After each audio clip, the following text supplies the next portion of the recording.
day 4, and it's all about hamstrings and the lower legs. So to start off, we're actually going to work the calves. So you're going to start with your feet flat to the floor to start with. Press the balls of the feet down to the ground, lift the heels up nice and high, and then as slowly as you possibly can, you're going to lower them down to the ground. As soon as the heels hit the floor, nice and quick, pick them back up. Slow, slow, slow as you lower, and then nice and fast as you pick them up. And we're just going to keep that tempo as we're lowering down, with speed lifting up. One more. Awesome work. Then from here, you're going to lower down nice and slowly. Same speed to lift them back up. Awesome work. We're going to give that 3 more goes, nice and controlled.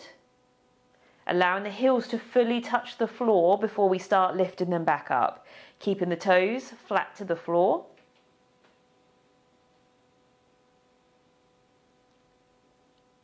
Lovely. On that last one, we're then just going to take it into our ankles and we're going to work our ankle circles. So you can do 1 foot at a time if you want, or both. I'm going to show you both. Just going to hold on to the seat because, you know, why not? Might fall off. From here, you're just going to draw some circles. So you need to take your feet off the floor for this. And it doesn't really matter what sort of shape you're making, but you're trying to do that nice and controlled. So try not to fling the feet round like this. We want to be able to draw a circle, or as much of a circle, taking it to that end range movement. So that basically means we couldn't point the feet further down to the ground if we tried. We couldn't pull them round or up and then out. And then just notice what the parts of the body want to cheat. So maybe you feel like your knees really want to get involved. You want to try and keep it so that your ankles remain in line with the knees and that you're not moving the legs too much. You're just drawing a few circles and then we're going to switch. And you might find that one way feels a little bit smoother than the other.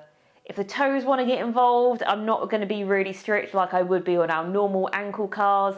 This is all just bringing movement back into the lower part of the body. So the toes, if they want to stretch and scrunch as you do this, that's fine.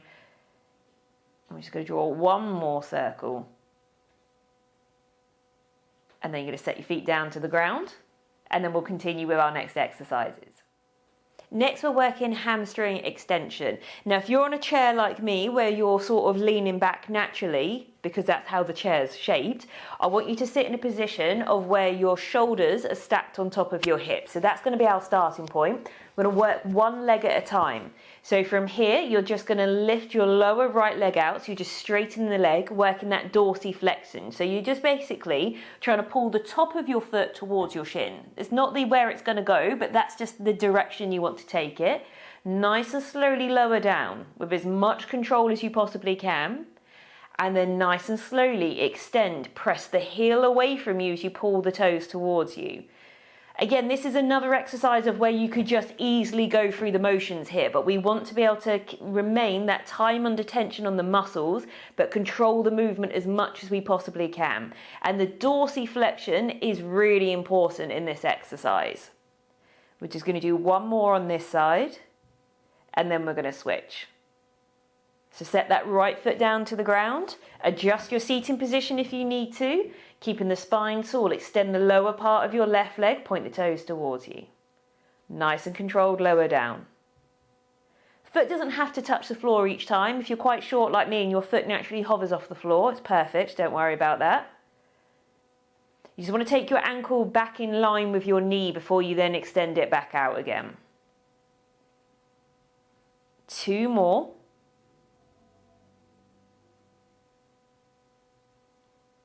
Lovely, last one. Then we're going to set the foot all the way down to the ground.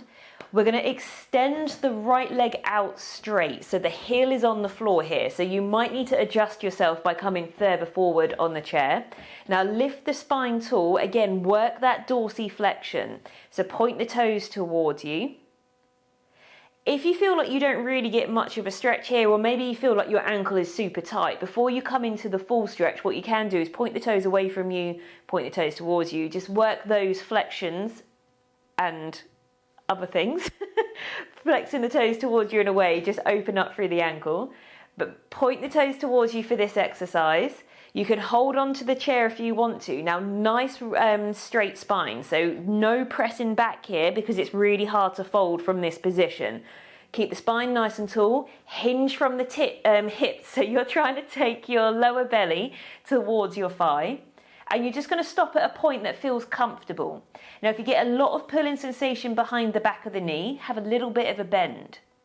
But wherever you are, I want you to really imagine, well, not imagine, actually do it. Drive your right heel down into the ground. Crown of the head away from the rest of the body. One more breath here. And then nice and slowly come all the way up. Bring the leg in. Take the left leg out. See how that feels. Maybe feel like you need to work the ankle a little bit more to make it comfortable. Then do the flexions. That's fine. But pull the toes towards you to perform the actual exercise. Spine tall. Nice and slowly lower yourself down. How far you fold is irrelevant. Again, check the back of the knee, make sure it feels comfortable, and then press that heel down into the ground. Soft bend in the knee. If you can lock that knee, that's great, but let's have a little bit of a soft bend.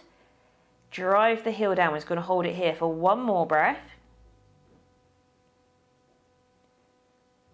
Awesome work. And then nice and slowly you're going to come all the way up. And that's our exercises for day 4. So although we are basically trying to de-shell ourselves from that corporate prawn, that hunched over position, these exercises are also really good for long haul flights or even just short haul flights. For whenever you feel like you need to move and stretch but you're in a confined position, these are also going to be great for you to do on the plane. And you never know, you might actually give your neighbour, your passenger, a little bit of an inspo and they might join in. If not, they'll think you're a bit crazy, but who cares? Anyway, I'll see you tomorrow for our final day.